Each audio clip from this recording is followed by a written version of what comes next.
Muy bien, y es momento de abrir la mesa para nuestro primer invitado, que es un hombre que sabe mucho de un tema del que la mayoría de nosotros, o al menos de quien les habla, sabemos y conocemos poco, que lo tenemos rodeado de prejuicios, que nos genera mucha preocupación, que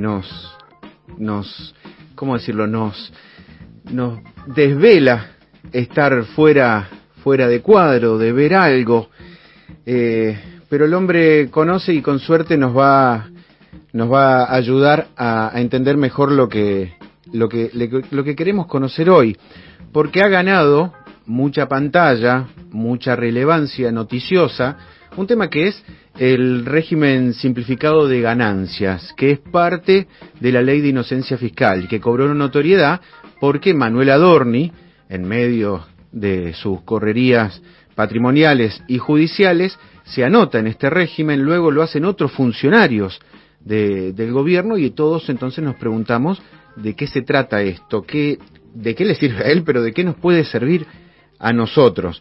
Para hablar de ese tema, por suerte lo tenemos aquí esta noche a Guillermo Poch, que es tributarista especializado, tributos nacionales, locales e internacionales, el titular de Poch y Asociados, y un hombre que seguramente conocen porque parte de su actividad pasa por la docencia, por lo menos a través de los medios de estos temas que nos cuestan tanto entender. Guillermo, ¿qué tal? Muy buenas noches. Aquí Marcelo Veneranda te saluda. ¿Cómo estás? ¿Cómo andás, Marcelo? Buenas noches. ¿Todo bien? Todo bien. Queriendo saber, porque parecen claros los beneficios individuales de anotarse en este régimen simplificado de ganancias, no tener que hacer, salvo que tengas la suerte de tener un contador, no tener que hacer esa carga que es muy engorrosa, que uno se pierde, que uno se equivoca, y acá uno, entiendo, se anota en el régimen y es la propia ARCA la que hace esa declaración jurada y uno después coteja en un documento mucho más simple, mucho más breve, uno coteja que eso esté bien o esté mal. ¿Qué tan equivocado o acertado voy?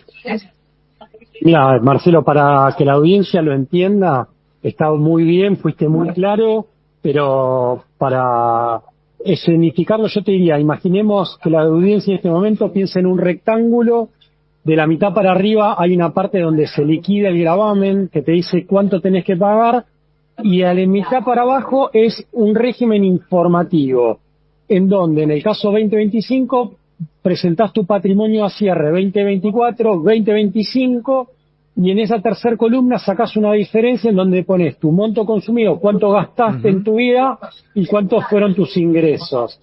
Con el régimen simplificado, toda esta segunda parte que comentaba no va, que es tal cual vos lo explicabas.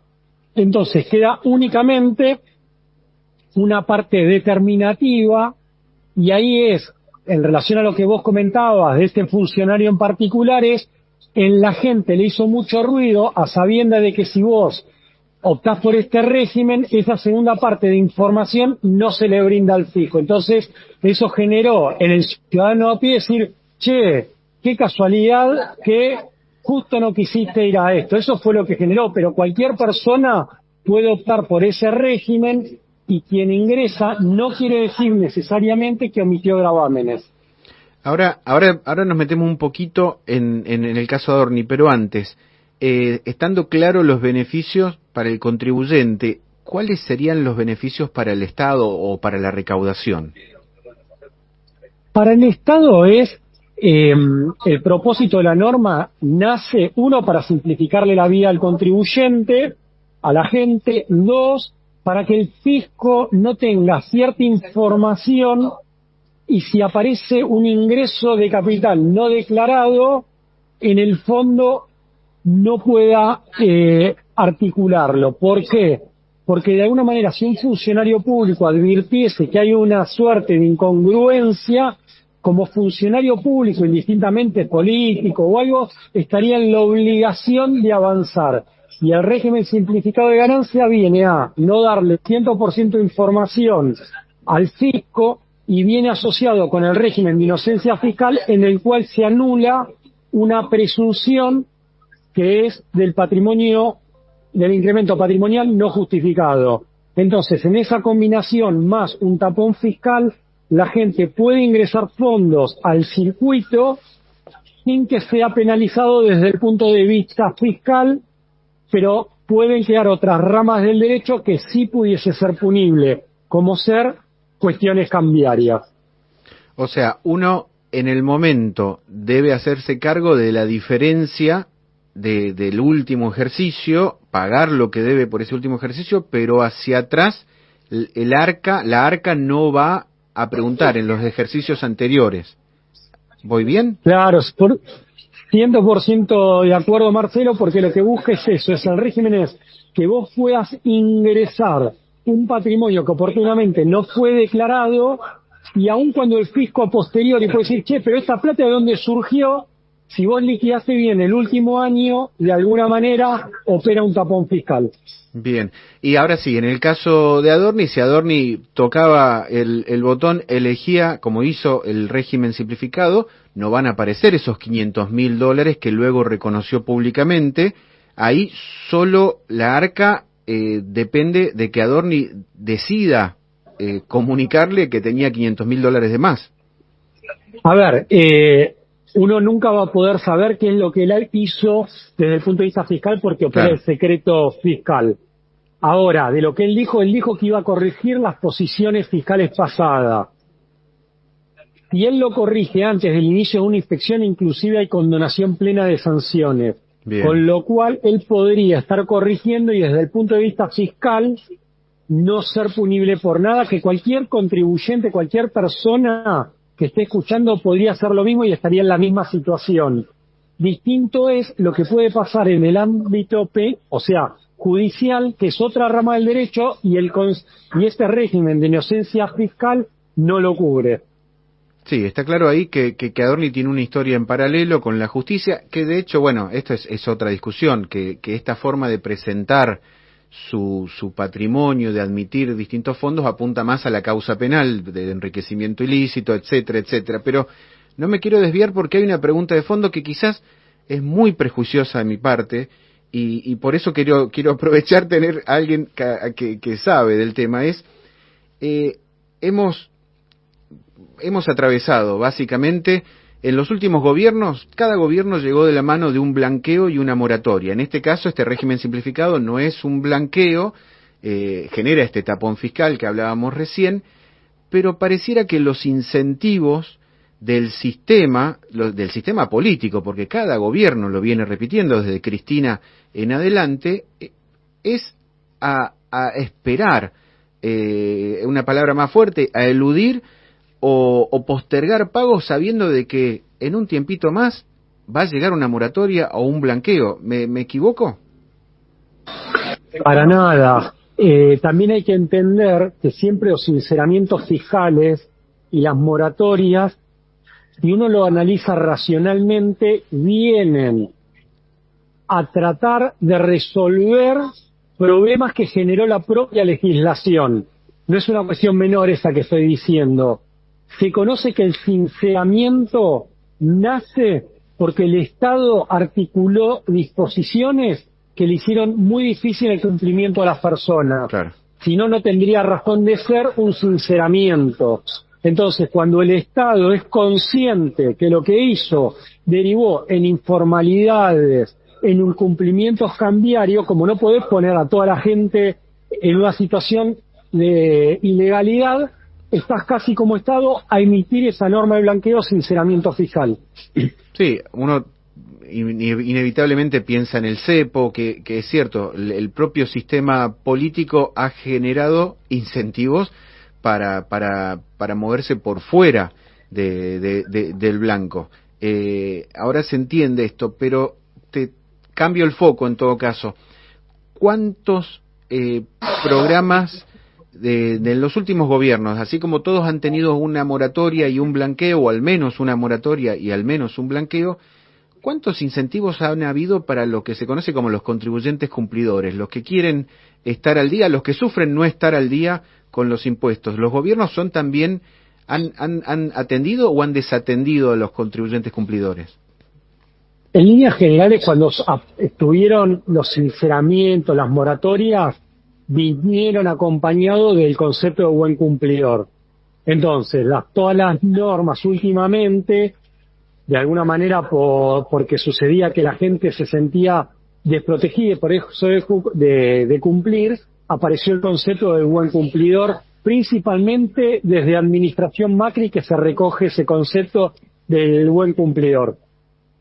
Y es igualmente incentivante, el beneficio es parecido para el que cumplió y recibe un incentivo, repito, un beneficio, o hay una desproporción entre eso y el beneficio que recibe el que no cumplió.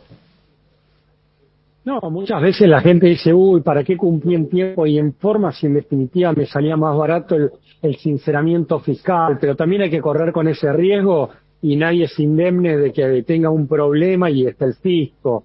Y ahí que por eso también la gente cumple. O sea, puede alguien sacar partido, pero tuvo que estar corriendo un riesgo, que no Claro. toda la gente está dispuesta a correrlo. ¿Los riesgos son iguales vos que tenés una mirada más amplia? Uno mira, por ejemplo, los casos de España, donde el fisco busca hacer cuestiones casi ejemplares de famosos, Ronaldo, Messi, Shakira. ¿Pasa lo mismo en la región o es solo un caso como el español? No, en Argentina también hay ajustes que muchas veces, si no salen del área fiscal porque se resuelven antes, no pasan a la justicia, no te enterás. Cuando vos te enterás es porque se ascendió el ámbito del fisco, si no opera el secreto fiscal, claramente. Pero hay una persecución de la evasión que podemos comparar con otros países. Sí, el fisco es activo, o sea, no es que uno dice, no, hay una mala administración, no, el fisco es activo, tenés posibilidades que te otorga la ley, tal vez terminar la situación antes de ir a un planteo judicial, entonces no se ventila públicamente por el secreto fiscal mismo. Una persona que es reconocida tal vez prefiere quedarse, no tener esa exposición pública y lo resuelve antes de que salga a la luz. Bien. Quienes leen tus columnas, Guillermo, de las... es más difícil encontrar tus columnas. Estuviste muy activo hasta, te diría, 3-4 años atrás. Pero quienes leían tus columnas en La Nación, en El Cronista, vos tenías un tema recurrente que era la comparación regional, lo caro o barato que podía ser la Argentina frente a Brasil, Uruguay, Chile, etcétera, y los incentivos que eso generaba para los inversores. ¿En qué situación estamos hoy? Mantenemos, la verdad, como no hubo tantos movimientos, sería repetitivo seguir sobre el mismo tema. Seguimos en la misma tendencia. Argentina es caro, seguimos igual que Brasil y Uruguay no tuvo tampoco grandes cambios. De ahí de que a veces uno no hace una suerte de update de la situación porque más o menos seguimos igual, pero vamos a sacar una nueva nota en algún medio. Perdón, sonó como un reclamo, pero no apuntaba ahí. No, está buenísimo, está bueno el reclamo porque de alguna manera me obligás a volver a escribir y que la gente que no leyó los anteriores lo vuelva a leer. Hoy, el que tiene 2 pesos para invertir y mira Argentina, Brasil, Paraguay, Uruguay, Chile, ¿se va de cabeza a Chile y Paraguay o no es tan sencilla la cosa?